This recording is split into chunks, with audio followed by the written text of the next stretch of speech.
ការកាន់កាប់ទីក្រុងភ្នំពេញដោយវៀតណាមនិងការដេញតាមខ្មែរក្រហមរហូតដល់ព្រំដែនថៃបានបង្កឲ្យមានការភ្ញាក់ផ្អើលស្រឡាំងកាំងនៅទីក្រុងបាងកកតើពួកនេះធ្វើដំណើរទៅដល់ណាទៀតពេលនេះជនជាតិព្រុសអាស៊ីគឺវៀតណាមនឹងដេញតាមអ្នកដើរតាមរបបប៉ុលពតចុងក្រោយរហូតដល់ទឹកដីថៃមែនឬមួយពួកគេបញ្ជូនក្បួនរថក្រោះរបស់ខ្លួនដល់ទីក្រុងបាងកកទៀតទេដឹងការមកដល់របស់វៀតណាមត្រូវបានទទួលស្វាគមន៍ដោយទឹកចិត្តរីករាយ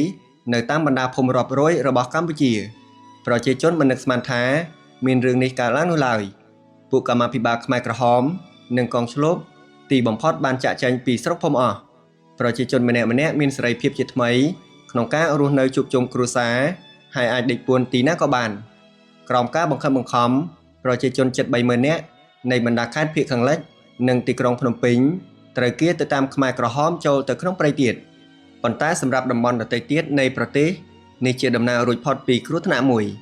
អ្នកភូមិបាននាំគ្នាដើររើកកាយជង្រុកស្រូវរបស់អង្គការនិងសម្រាប់ជ្រូកមាន់ទាដើម្បីរៀបចំបរិភោគជាលើកដំបូងរបស់គេយ៉ាងឆ្អែតស្កប់ស្កល់ពីព្រោះពួកគេមិនដែលស្គាល់អ្វីដែលហៅថាឆ្អែតតាំងពី4ឆ្នាំមកហើយប្រជាជនកម្ពុជារាប់រយពាន់នាក់បានចាប់ផ្ដើមចេញដំណើរដើម្បីវិលត្រឡប់ទៅស្រុកកំណើតរបស់គេវិញប្រជាជនប្រុសស្រីដែលមានសម្លៀកបំពាក់ពណ៌ខ្មៅរហែករយ៉ាយកំពុងដឹកជញ្ជូនអីវ៉ាន់ដ៏តិចតួចរបស់ពួកគេតាមរទេះរុញដោយដៃដែលធ្វើឲ្យតែបាននឹងដើរច្រវាត់ច្រវាញ់ទៅមកពីពេញផ្ទៃប្រទេសមើលទៅហាក់ដូចជាវងស្រមោចដើរជាជួរអញ្ចឹង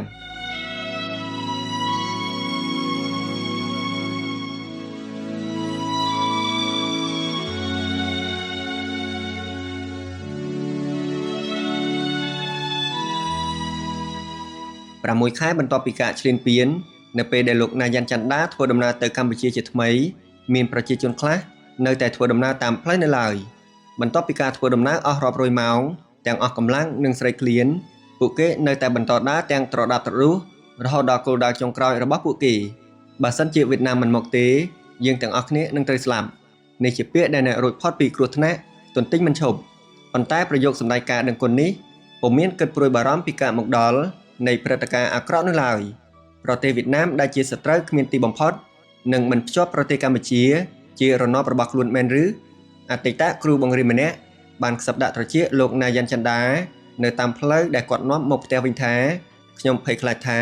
ពួកវៀតណាមស្ថិតនៅទីនេះដើម្បីស៊ីអង្គររបស់យើងវៀតណាមពុំបានធ្វើអ្វី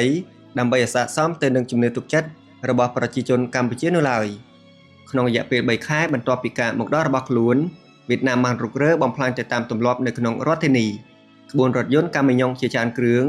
ដែលផ្ទុកពេញទៅដោយទូទឹកកកម៉ាស៊ីនត្រជាក់គ្រឿងសម្ភារៈអគ្គិសនីគ្រឿងសង្ហារឹម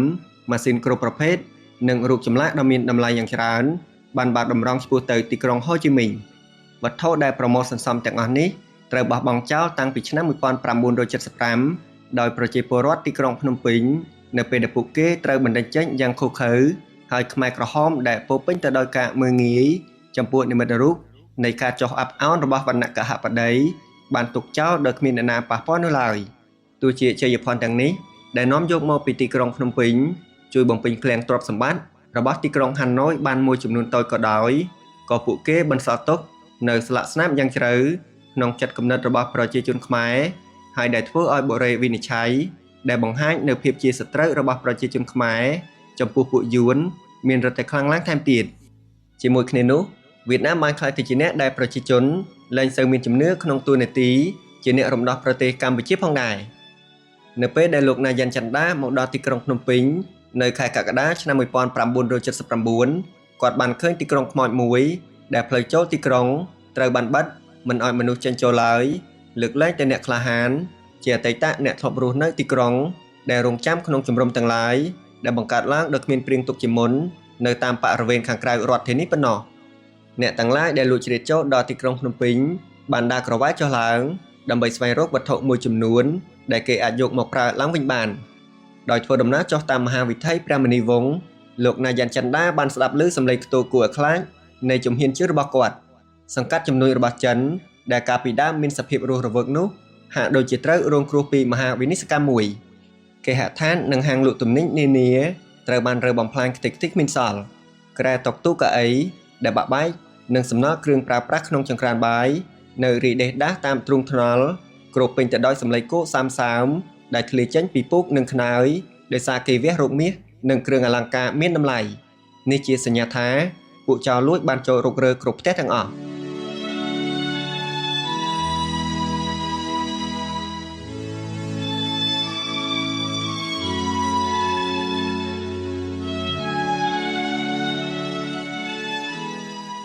វៀតណាមមិនទុកចិត្តលើការដួលរលំដ៏គំហុកមួយរបស់ចលនាតស៊ូខ្មែរក្រហមនោះទេ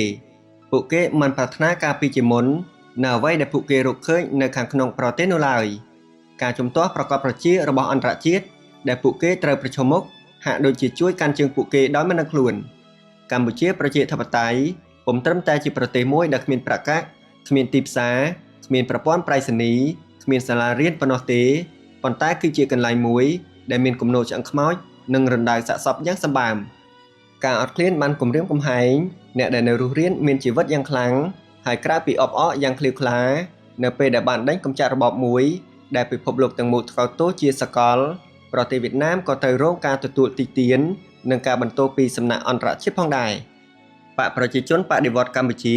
ដែលរៀបចំឡើងទាំងប្រញាប់ប្រញាល់ក្នុងអំឡុងពេលនៃដំណើរឆ្ពោះមកទីក្រុងភ្នំពេញរបស់កងទ័ពវៀតណាមតាមទ្រឹស្ដីត្រូវតែរ៉ាប់រងបង្កើតរដ្ឋាភិបាលរបស់ប្រទេសជាតិថែមទៀតប៉ុន្តែសមាជិក200នាក់របស់បកនិងពួកនិរទេសខ្លួនមួយក្តាប់តូចព្រមទាំងអ្នកបែកគំនិតប្រឆាំងនឹងខ្មែរក្រហមដែលគ្មានបទពិសោធន៍ហើយដែលរួមគ្នាបង្កើតជាក្រុមប្រឹក្សាបដិវត្តនោះពុំមានសមត្ថភាពគ្រប់គ្រាន់និងបំពេញភារកិច្ចដែលរងចាំពួកគេនោះទេធ្វើឲ្យប្រជាជាតិរស់ឡើងវិញនិងផ្ដល់ឲ្យប្រជាជនដែលងើបពីសបិនអាក្រក់នៅជីវភាពមួយប្រហាក់ប្រហែលពីមុនម្យ៉ាងទៀតពួកគេពុំអាចសង្ឃឹមការពីរបបថ្មីតែម្នាក់ឯងប្រឆាំងទល់នឹងកងទ័ពរបស់ខ្មែរក្រហមបានឡើយការបំបត្តិបណ្ដាសមាជិកអ្នកមានវិជ្ជាជីវៈសេរីនិងការរារែកមិនបម្រើរបបកុម្មុយនីសមួយទៀតរបស់អ្នកដែលរួចផុតពីគ្រោះថ្នាក់បានធ្វើឲ្យការស្ដារប្រទេសជាតិឡើងវិញជួបការលំបាករឹតតែខ្លាំងមន្ត្រីរដ្ឋការនិងអ្នកបច្ចេកទេសវៀតណាមរាប់ពាន់នាក់ត្រូវបានកេណ្ឌប្រមូលដើម្បីរៀបចំស្ដារប្រព័ន្ធទឹកនិងអគ្គិសនីជួសជុលផ្លូវរទេះភ្លើងឲ្យមានដំណើរការឡើងវិញនិងបើកឱសថាល័យជាច្រើនកន្លែងដែលមានគ្រូពេទ្យនិងគិលានុបដ្ឋាកវៀតណាមជាច្រើនអ្នកនៅធ្វើការជាមួយគ្រូពេទ្យខ្មែរមួយចំនួនគេបានបង្កើតទីស្តីការក្រសួងនានាដែលមានសុទ្ធតែទីប្រឹក្សាវៀតណាមជាអ្នកចាំញាក់ខ្សែពីក្រោយជនជាតិខ្មែររាប់រយនាក់ត្រូវបានបញ្ជូនទៅប្រទេសវៀតណាមដើម្បីបន្តការបណ្ដុះបណ្ដាលថែមទៀតខាងផ្នែកវិទ្យាសាស្ត្រសិក្សាធិការធនាគារពាណិជ្ជកម្មអន្តរជាតិនិងសន្តិសុខប្រាក់កាក់ត្រូវបានដាក់ឲ្យប្រើជាថ្មីនៅកម្ពុជានៅឆ្នាំ1980បន្ទាប់ពីរយៈកាលមួយដែលចំនួនតូចតាចប្រព្រឹត្តទៅលើមូលដ្ឋាននៃការដោះដូរគ្នារវាងអង្គរនិងមាសដោយសារការរត់ពន្ធមួយចំនួនដែលមានលក្ខណៈធំធេងនៅតាមព្រំដែនថៃទីផ្សារនានារបស់កម្ពុជាត្រូវបានបំពេញដោយគ្រឿងសម្ភារៈចាំបាច់មួយចំនួនដូចជាគ្រឿងឧបភោគបរិភោគជាថ្មី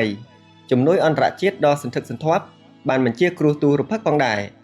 កុមារាកុមារីកម្ពុជាបានធ្វើដំណើរចូលសាលារៀនឡើងវិញគេក៏ឃើញមានថ្នាំពេទ្យជាច្រើនមុខនៅតាមមន្ទីរពេទ្យនានាដំណើររស់ឡើងវិញរបស់កម្ពុជាដោយដែលលោកណាយ៉ាន់ច័ន្ទដាបានសម្គាល់ឃើញក្នុងរយៈពេល6ឆ្នាំគឺទុកថាដូចជាអភូតហេតុមួយ